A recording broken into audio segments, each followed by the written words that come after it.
Welcome to Brojo Builds. Yes, we're back here in the garage. The spare part Nova is ready, has the spare part converter out of it, and finally ready to put the right converter in it, which would hopefully bring out the true potential out of this combination. The old converter was, just something I had on the shelf. I slapped something together. It was an 8-inch converter.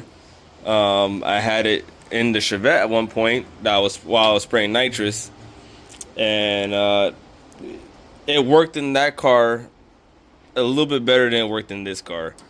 I think it really held this combination back. And for the end of the year, it looks like I may get at least one more shot to get a 9-second pass, which is my goal with this leftover garbage. I call it leftover garbage, but the car runs really good. It performs great, actually. It would make a great bracket car, but I'm always chasing to go faster. That's just the nature of the beast for me. And hopefully the new converter will help me be a little bit more consistent in the tree. Those of you who drag race, or especially bracket race often, you guys know that you react, especially if you bottom bulb, you're reacting on the bottom bulb. You see a bottom bulb, you react. I can't do that with this car, with the converter that's in it right now. The car just reacts too quickly. I red light all the time. And I made sure that I'm reacting on the bulb and not reacting before. If I react right when I see the yellow, I consistently go red, like 60 thou red or 50 thou red, consistently. So the new converter is gonna be a little bit looser. Hopefully that will probably help a little bit. I think I'm not sure. I don't know what may be causing the car to react that like so quickly. I literally have to stare at the bottom bulb and then react. Like, I need to see the yellow and then react, not react as soon as I see it. And either my lights are extremely good or red, and they're always good when I stare at that yellow and then react on it. So maybe with a little bit looser converter, maybe it will help with that. That's just a theory. I'm not sure. That's not my you say expertise per se.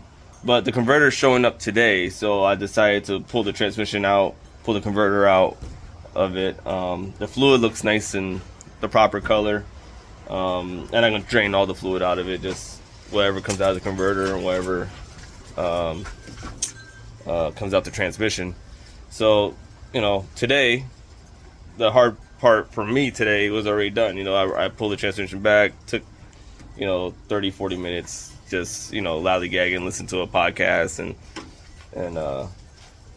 got it out. But tomorrow the new converter will show up, and then I put the new converter in the car. The converter that was in it, I got it off.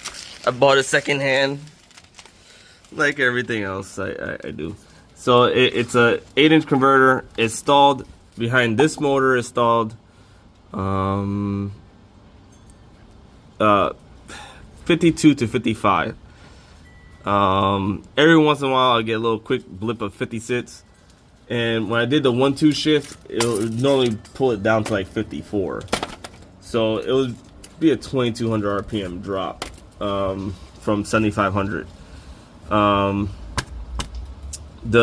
75, 7600 where I normally shift.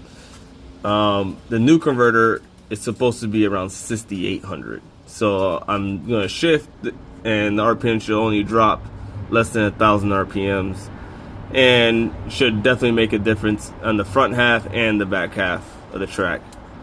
I had a little leak. I pulled that bolt out. it looked like it was coming from that bolt, so I'm gonna put some RTV and send the bolt back in, and then I'm gonna look to see if I get any more leaks here tomorrow. But yeah, it looks like it was dripping. I got a new front pump seal, but it looks like this pump seal's in really good shape. So instead of and everything else was dry around it, so it wouldn't make sense for me to change the seal and right now and disturb it if it's good, in my opinion. So right now I'm just gonna put a little RTV in the bolt that goes here, just kind of like I did over here. It looks like I had a leak that I forgot about at some point, and it looks like it's, you know, holding up just fine. I'll do the same thing with this one right here, and this transmission will stay with this motor. I have another one. So this has a normal 176 gear set. You know, this factory gear set. I have a straight cut gear set, and I have another Power Glide unit that I will put together that will most likely go together for the bib lock whenever the bib lock goes in here. But for now, with the small block, this transmission will stay with the small block, this motor, or the 406 that may either come in this car or eventually go into the Chevette. So this transmission is going to stay with a small block for now, and the straight cut gear set I got will go with the bib lock, and at least that's the plan. You know, if I could get money in the budget, maybe I go with 3-speed in the future, or try a 3-speed out. Cars generally 3,000 pounds and below, like right where this car is, a Power Glide tends to work pretty good, and I have no complaints with the Power Glide. It's consistent, and as long as you pair it with the right converter, I think you're fine. But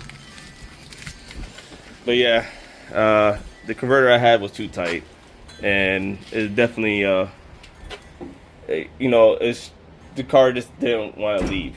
It left. It just so slow out the hole.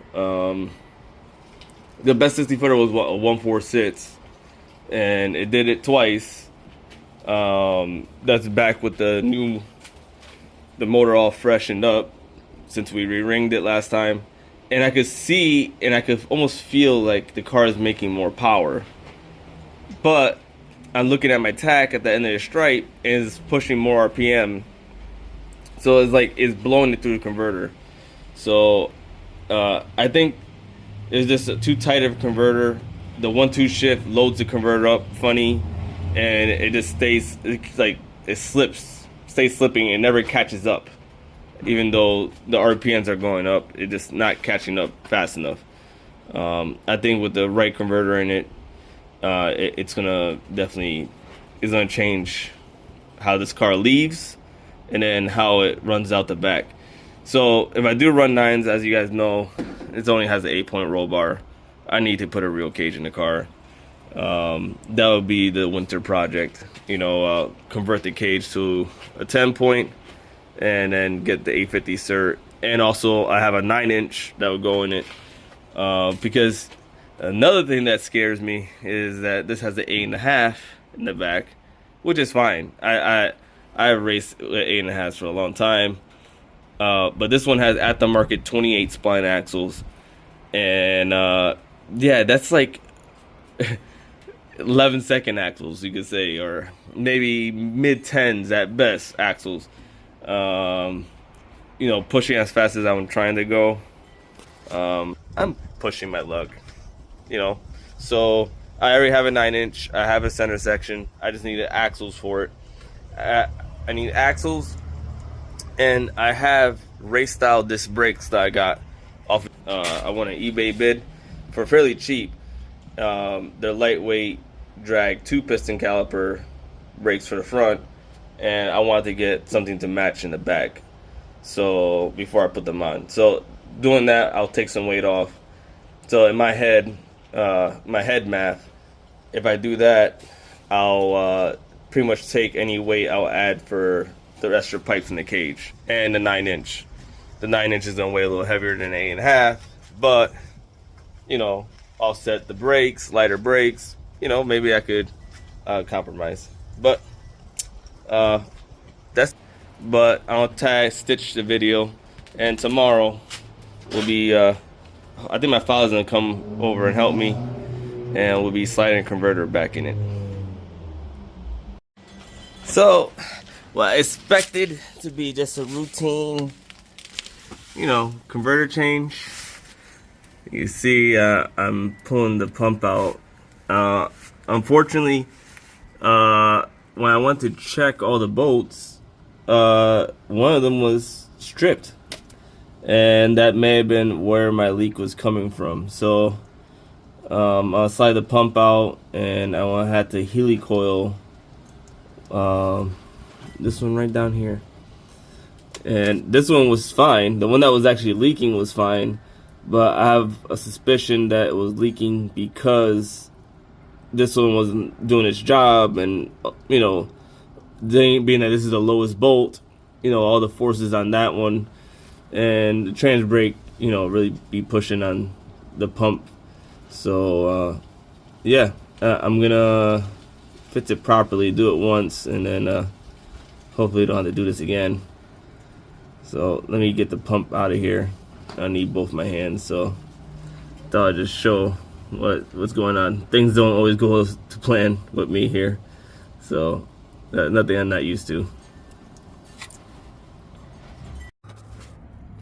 So if you see there, quite obviously there is a crack. So not only is it stripped, it cracked. So I'm gonna drill it out, helicoil it, and pray that she's gonna be okay for a little while. You see the crack goes in the inside. Yeah, not what I was hoping to see, but at the same time, I think we'll be okay as long as we helicoil it. That's the idea. That's what I'm going for. So I'm gonna drill it, helicoil it, and see how that goes. So this is where this video is gonna end. There's gonna probably be 1 or 2 more parts, and you guys will see why. This small project snowballs and the proverbial can of worms. So with this, like, share, subscribe, ring the bell, and on to the next one.